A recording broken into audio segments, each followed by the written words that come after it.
সরকারি আরওয়ার CS BRS পর্সা এবং নকশা খাস খতিয়ানে ওঠার পরেও আমরা রাস্তাটা পাচ্ছি না। সরকারি রাস্তা আমাদের চলাচলের খুব অসুবিধা। আমরা ভাই অত্যন্ত গরিব মানুষ, টাকার প্রভাবে ওনারা রাস্তাটা আস্তে আস্তে ধীরে ধীরে রাস্তাটা ভিনিশ করে আবাদি ক্ষেত করে ফেলছে।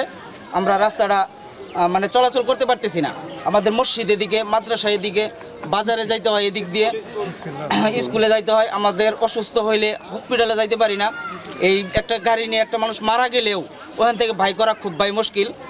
এখন ইউনিয়ন পরিষদ থেকে স্থানীয় সরকার আমাদের রাস্তা খুঁটি গাইরা একটা দৃশ্যমান করে দিয়ে গেছে।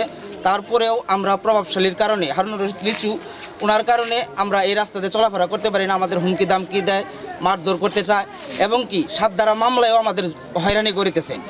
এই মুহূর্তে আমরা প্রশাসনের কাছে দৃষ্টি আকর্ষণ করছি যাতে ওনারা আমাদের এই রাস্তাটা বা চলাচলের সুব্যবস্থা করে দেন। প্রায় 200-250 ফ্যামিলি আপনার এই রাস্তা ছাড়া বাড়াইতে পারতেছি না। আমাদের এখানে একটা মসজিদ আছে, মাদ্রাসা আছে, আমাদের স্কুল আছে। একটা লোক অসুস্থ হয়ে গেলে, আমাদের ব্যবসা ছাড়া অসুস্থ হয়ে গেলে কি এবং নামাজ পড়তে আসলে 1 হাঁটু পানি ভাঙে আসতে হয়। এই হারুনুর রশিদ লিচু আমাদের এই রাস্তাটা বন্ধ করে দিয়েছে। আমাদের ওতে অনেক হুমকি দিয়েছে এবং আমাদের লোককে মারধর করেছে।